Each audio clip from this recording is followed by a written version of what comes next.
Bueno, ahora vamos a dar inicio al módulo 2 de esta unidad uno, donde vamos a ver conceptos relacionados con la escasez, que ya habíamos mencionado en el módulo anterior, necesidades, bienes, cuestiones básicas que tienen que ver con esto y puntualmente vamos a referirnos también a la economía de mercado. Vamos a empezar introduciéndonos en la actividad económica, que no es otra cosa que la actividad que realiza el hombre para cubrir sus necesidades, que nosotros lo vamos a mirar en términos de producción de bienes y servicios, intercambio, o sea, el momento en que se realizan las transacciones de compra y de venta y consumo. Para eso nos parece interesante también que ustedes conozcan cómo se clasifican estas actividades económicas en general, en términos de sector primario, sector secundario y sector terciario.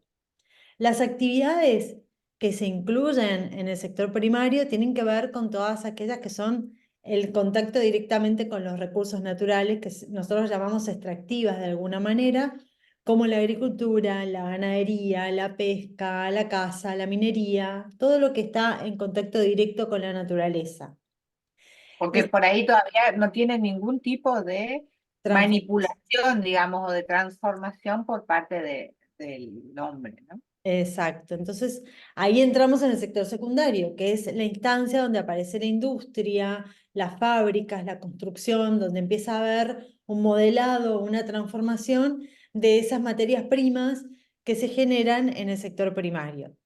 Para terminar en el sector terciario, en el comercio, en los servicios, bueno, es como la zona de los intangibles, decimos nosotros, donde aparecen transacciones relacionadas con las cuestiones, los servicios sociales, personales, culturales, financieros, bueno, y esto, cuando vamos al súper a hacer una compra, eso es sector terciario, ¿sí? El lugar donde se fabricó eso que estamos comprando en el súper es del secundario, y el lugar donde se originó la materia prima es el sector primario. Bueno, entonces ahí tenemos como los tres sectores que agrupan la actividad económica en general.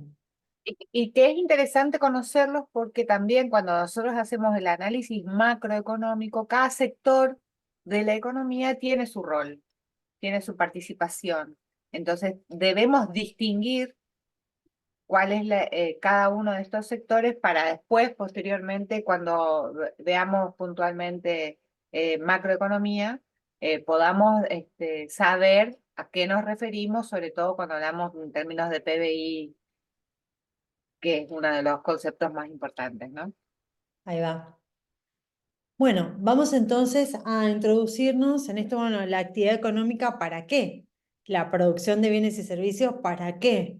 ¿Por qué aparece esto? Bueno, aparece esto porque hay una necesidad y esa necesidad necesitamos definirla. ¿Cómo la definimos? Como la sensación de carencia o falta de algo unida al deseo de hacerla desaparecer o satisfacerla. Entonces, nosotros necesitamos entender que hay una serie de necesidades y va a haber una serie de bienes que van a satisfacer esas necesidades. Y en Y el medio, además, Eva, algo que es fundamental y por qué nosotros hacemos esta conceptualización de necesidad, porque tenemos que ser capaces de distinguir lo que es necesidad de lo que es deseo. Porque en realidad lo que nosotros vamos a estudiar o de lo que se va a ocupar, digamos, la economía, tiene que ver con la necesidad en esta cuestión. Después podemos hablar de, cuando hablemos de economía circular y lineal, quizás vamos a hablar de otras perspectivas. Pero cuando estamos hablando del proceso productivo, la necesidad es, digamos, lo que va a generar la motivación para producir, por ejemplo, ¿no? sí, y agregar que la necesidad es un concepto relativo. ¿Por qué es También. relativo? Porque está en relación a los bienes, a la disponibilidad o al acceso a bienes. Entonces nosotros entendemos que las necesidades en diferentes niveles pueden llegar a ser un montón, ilimitadas, decimos muchas veces, con relación a los bienes que son limitados o que son escasos. Entonces, bueno, eso nada es solamente para que ustedes tengan como una referencia de que muchas veces en economía los conceptos que les vamos a enseñar tienen una perspectiva relativa. ¿Relativa a qué? A otra cosa. Entonces siempre como esa mirada. Y también que definimos antes algo como para saber de qué estamos hablando y por qué vamos a abordar esa perspectiva, ¿no? Entonces, así podemos clasificar a las necesidades según de quién surgen o su procedencia. Las necesidades que son del individuo o las necesidades de la sociedad. Las del individuo están vinculadas, por ejemplo, a las naturales, comer, beber agua, abrigarse, y las sociales que tienen que ver con poder vivir en sociedad, ¿no? Por ejemplo, eh, llevar a cabo o celebrar un cumpleaños, tener un horario, nosotros nos podemos juntar en el horario tal, porque todos manejamos el mismo, la misma hora. Entonces eso es como un acuerdo tácito que nos, y que posteriormente se convirtió en una necesidad de todos, ¿no?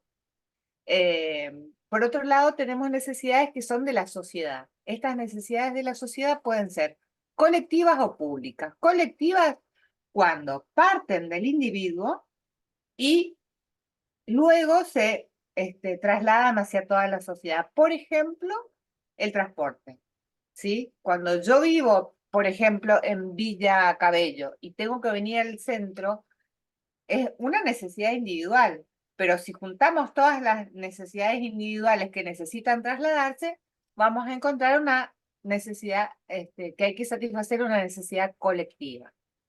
Y las públicas que se tienen por el mismo hecho de vivir en sociedad, es decir, es de todos, ¿no? Por ejemplo, mantener un orden público, ¿sí?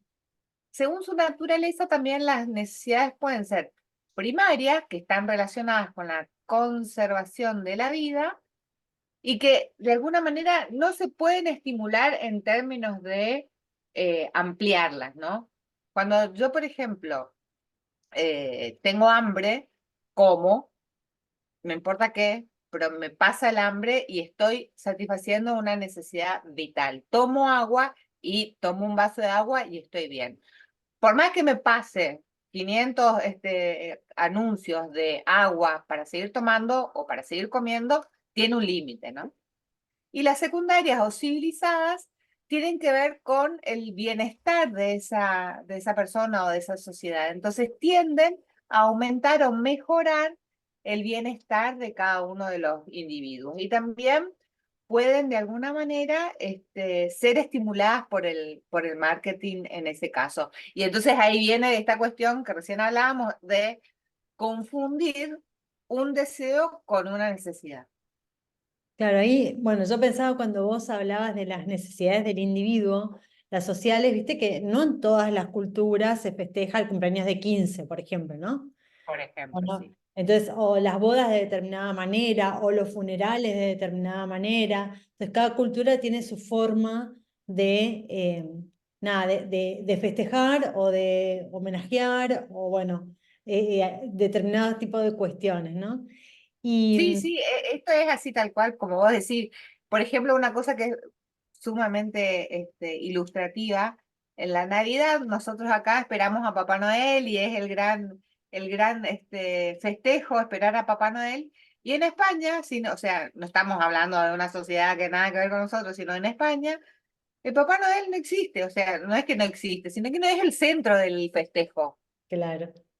Entonces, ellos van más por Reyes Magos, porque, bueno, en esa sociedad es otra el enfoque de la tradición, digamos, ¿no? Claro, la carga simbólica que tiene cada evento, bueno, esas cuestiones son re interesantes para profundizar.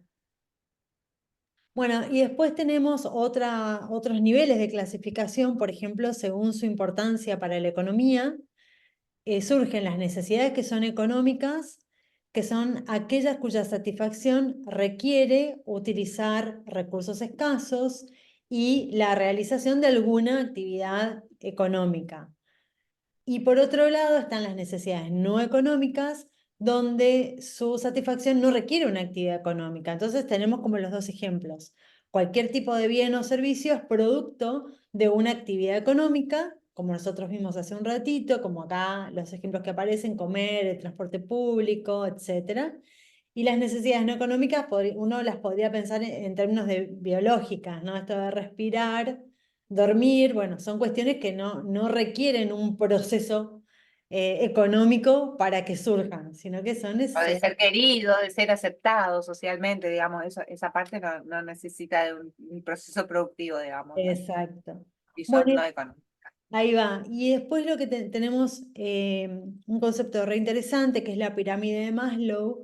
Maslow es un psicólogo norteamericano que se dedicó a estudiar las necesidades humanas.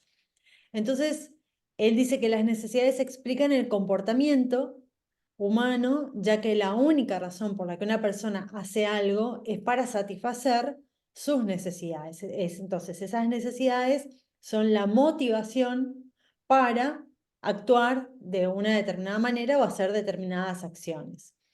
Y él clasifica estas necesidades en 5 grupos o niveles y en un formato de jerarquía, lo cual le da forma a esta pirámide de Maslow. Y en esta pirámide, en la base, están las necesidades primarias o fisiológicas, que son las primeras necesidades que tiene el individuo y las más urgentes de satisfacer porque están vinculadas con la supervivencia. Entonces ahí aparece comer, respirar, dormir, descansar, etc. Una vez que están satisfechas este grupo de necesidades, entonces el ser humano se concentra en buscar otro nivel que tiene que ver con la seguridad o la protección. Y ahí aparece como otra etapa, superada esta primera, pasa a otro nivel que implica buscar esto, cuestiones más económicas por ahí, tener un determinado ingreso para poder estar tranquilo, entonces consolidar todo lo que uno va logrando. A ese escaloncito le sigue otro que tiene que ver con las necesidades sociales o de pertenencia. Cuando uno ya tiene las necesidades como básicas cubiertas, la cuestión económica también, pasa a un nivel de aceptación social donde busca la pertenencia a un grupo, ser aceptado por compañeros, tener amistades, recibir estima. Obviamente que esto uno siempre lo tiene. Lo que pasa es que hay urgencias. Entonces digo, no nos va a preocupar tanto tener amigos si no podemos comer. Como que primero tenemos que resolver la cuestión de comer, de comer, de poder descansar, etcétera, para después mirar a ver, bueno, ahora sí, puedo tener amigos, puedo desarrollar actividades sociales, etcétera. Claro, por eso Maslow, digamos, lo pone en términos de pirámides, porque dice, para poder pasar al siguiente escalón, necesariamente tengo que tener asegurado el primero, después paso al segundo y así. Es decir, que necesariamente va como en una pirámide. Exacto. Bueno, la que le sigue es la necesidad de aprecio o estima o autoestima, que son las relacionadas a esto, la confianza en uno mismo, la independencia, el éxito, el estatus, el respeto por el resto por sus pares, la reputación, sentirse valorado, es otra instancia. Y después, la última es la necesidad de autorrealización, que ya es como, bueno, esto de los ideales, proponerse metas de satisfacción personal, bueno, otro nivel. Creo que tenemos ahora una diapo que tiene acá, ahí está como la pirámide esbozada, Sí, la donde, explicación de cómo se va atravesando, digamos, por cada uno de estos escalones para llegar hasta el quinto escalón, ¿no? Motivacionalmente hablando. y bueno, entonces ahí tiene, ¿no? La base, que son las necesidades fisiológicas, la que le sigue, que son las de la seguridad económica, o la seguridad, la casa, ¿no? Algo que me preserve del viento, de la lluvia. Bueno, esto claramente va evolucionando con la civilización. Después, el nivel de la aceptación social, de los pares, de los amigos, de los compañeros. El siguiente es el prestigio, que me valoren, que me respeten por lo que yo sé o por lo que yo tengo o por lo que yo soy, depende cuál sea la filosofía de vida de cada uno. Y por último, esa búsqueda personal de evolución, de lo más espiritual, bueno, de otras instancias.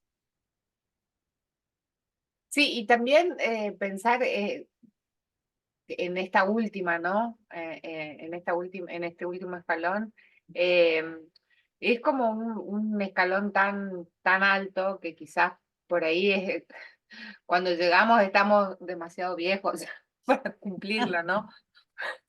No tenemos ni fuerza, pero, pero digamos que el último escalón ya es como cuando solamente pienso en mí, por decirlo así. Toda mi vida soñé con hacer esto, lo voy a hacer ahora.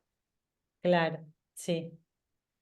Eso y bueno, pienso también en esto, ¿no? En la evolución o en la espiritualidad, que también habiendo logrado determinadas condiciones materiales, uno puede como mirar un poquito hacia otros lugares y también como, bueno, desarrollarse o desarrollar esa parte que a veces en la diaria o en lo cotidiano es medio difícil. Sí. Bueno, ahora, todas estas necesidades que estuvimos conversando necesitan ser satisfechas con algo. Ese algo dijimos que son los bienes. Vamos a definir a los bienes como los elementos materiales o inmateriales, tangibles o intangibles que permiten satisfacer las necesidades humanas. Acá, solo para aclararles, nosotros hablamos de bienes y servicios, ¿no? Entonces los bienes serían esas cuestiones materiales y los servicios serían esas cuestiones inmateriales, pero también a veces decimos bienes para todo. Entonces, bienes y servicios entran dentro de bienes, que sería el caso de lo que estamos Claro, viendo sí. acá. Sí, cuando hacemos el análisis, por ejemplo, de oferta y demanda, no hay distinción entre Claro, bienes y y servicios. servicios, es todo lo Sí, mismo. abarca, digamos, a todo de la misma manera. Entonces, quizás el uso y costumbre en general es hablar de bienes y no de servicios, pero cuando hablamos de bienes, por lo general estamos incorporando también a los servicios. Exacto. Por eso esta explicación de materiales o inmateriales, tangibles o intangibles, como a cada uno le quede mejor. Sí. Y entonces podemos clasificar a los bienes según su escasez en bienes libres, que son ilimitados y que podemos, digamos, dar como ejemplo al aire, al viento, al sol, porque como son, hay mucha cantidad de esos bienes, son ilimitados, no requieren de una, digamos, de un tratamiento económico.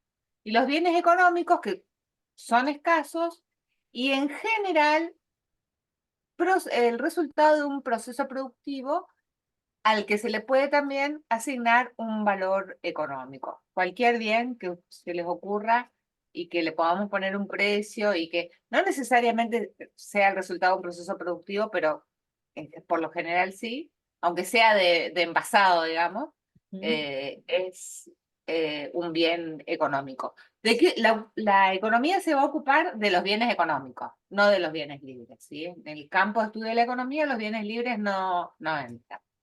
Según su materialidad, nosotros podemos encontrar bienes y servicios, como recién comentábamos. Los bienes, que son aquellos elementos que son el resultado de este proceso productivo, que los puedo tocar, y los servicios que son actividades, por lo general, por ejemplo, el turismo, por ejemplo, ir al médico, son cuestiones que no las puedo tocar y que pueden satisfacer directa o indirectamente algún tipo de necesidad humana, ¿sí?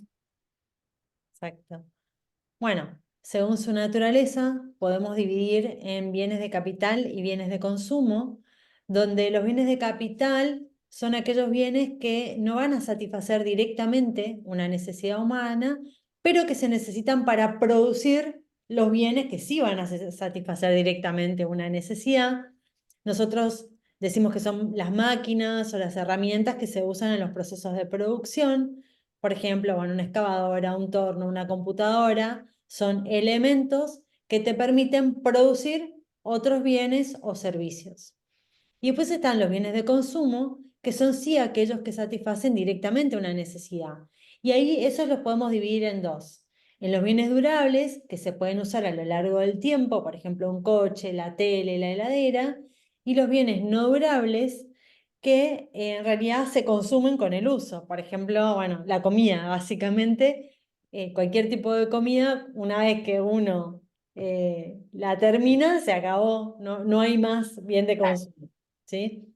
Bueno, y según su función, aparecen los bienes intermedios, que acá también pueden estar, o sea, las materias primas y los bienes finales. Los bienes intermedios son aquellos que van a pasar por un proceso de transformación para convertirse después en un bien de consumo o en un bien de capital. Entonces ahí entra la materia prima, el acero, el petróleo, la harina. Bueno, imagínense cualquier producto que se necesite en otro proceso de producción para terminar con otro tipo de bien. Y después los bienes finales que ya sufrieron todas las transformaciones y están listos para su uso o su consumo. Un celular, un coche, una torta. Estamos a la hora de la merienda. Bien, también según sea su propiedad, encontramos bienes privados que son las cosas que son, que tienen un dueño, por decirlo así, que es privado, ¿no? Y en ese sentido, ese dueño, esa persona, puede prohibir del uso o gozo de ese bien a otro. ¿Por qué? Porque le pertenece. Por ejemplo, un automóvil, una vivienda, un celular, es mío, no te presto, listo. Privado. Y los bienes públicos, que son de todos, es decir, son de toda la sociedad. Y en tal sentido pueden ser usados o consumidos por varias personas simultáneamente. No puedo excluir a nadie en el uso o gozo de ese bien. Por ejemplo, una plaza.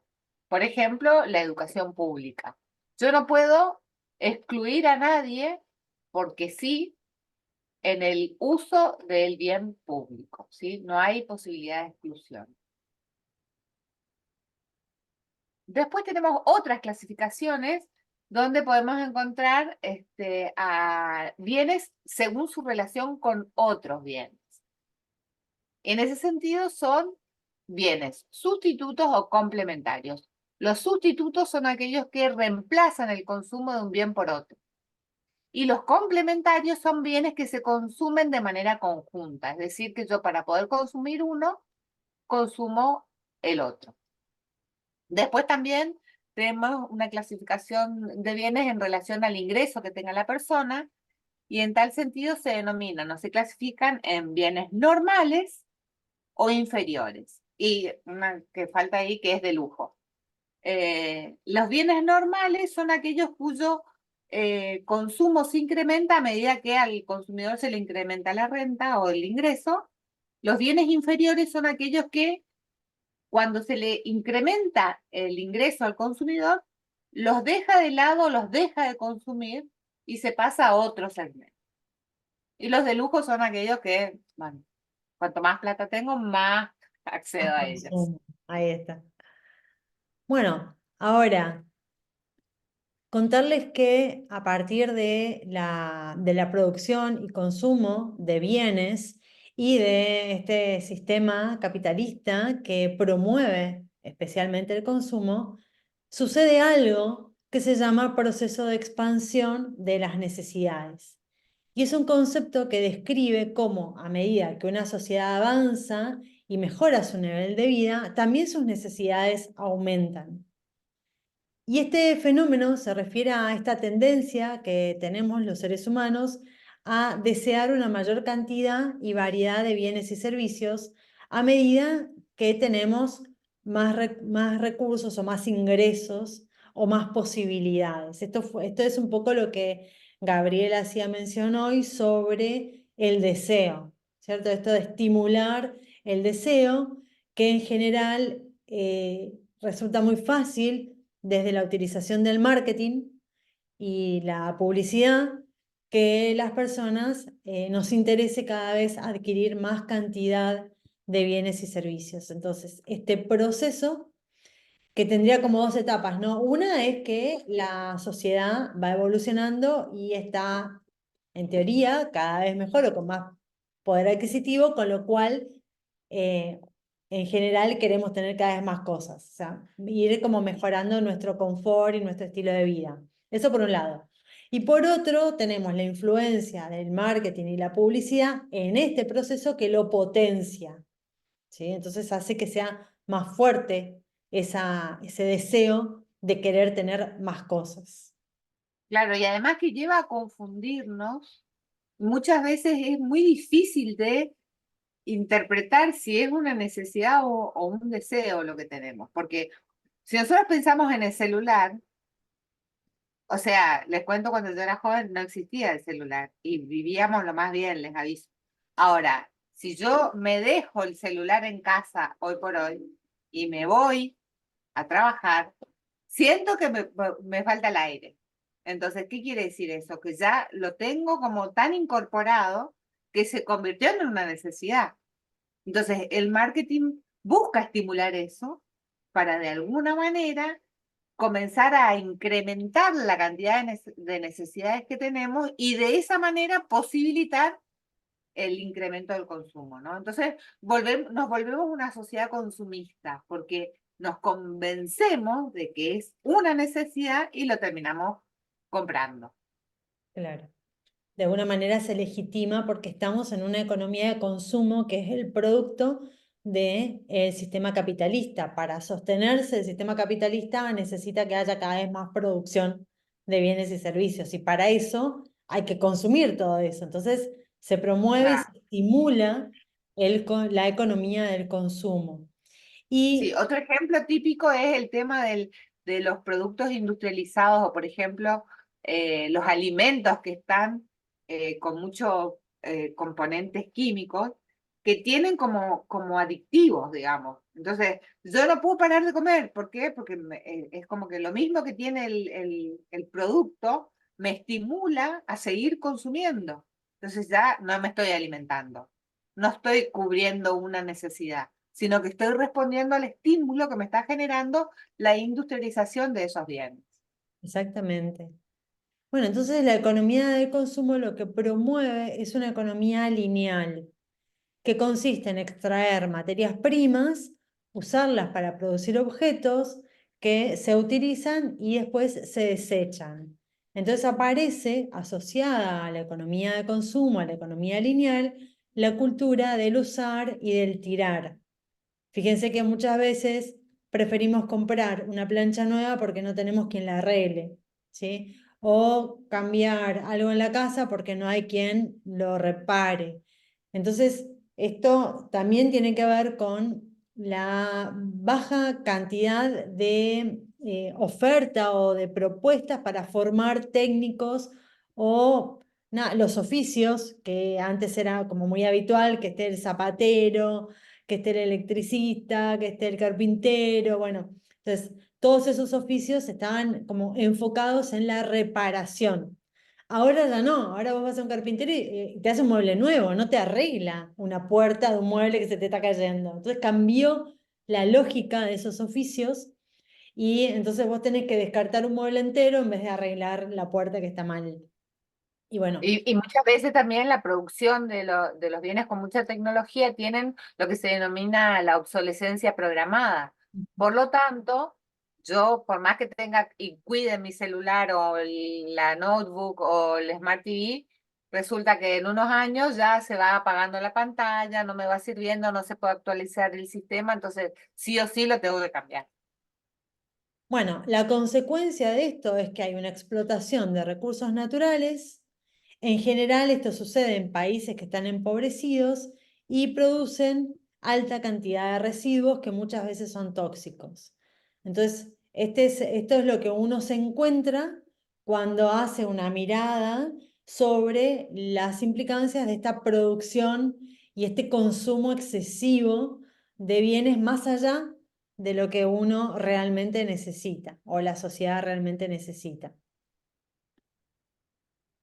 Como contrapropuesta, o como un poco esto, ¿no? De que cuando está pasando una cosa y no nos gustan, empiezan a aparecer como ciertas soluciones u otras miradas, empieza, Reacciones. claro, aparece esto de la economía consciente que promueve una economía circular. ¿Qué significa esto? significa elaborar productos que estén diseñados para que duren o para que se puedan reparar y que tengan un uso continuo a lo largo del tiempo.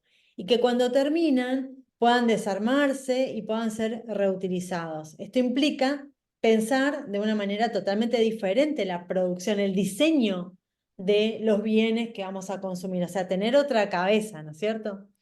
Y de acá aparece la cultura del durar, de reparar, de reciclar. Seguramente ustedes están recontra familiarizados con el concepto de reciclaje, ¿no? Con la posibilidad de reutilizar las cosas que ya no estamos usando con el fin con el que lo compramos. Entonces, esta es la forma de pensar un consumo más consciente, más cuidado, donde los materiales fluyen adentro del ecosistema y esto que hoy para nosotros son desperdicios que se acumulan, en realidad son alimentos para otras producciones.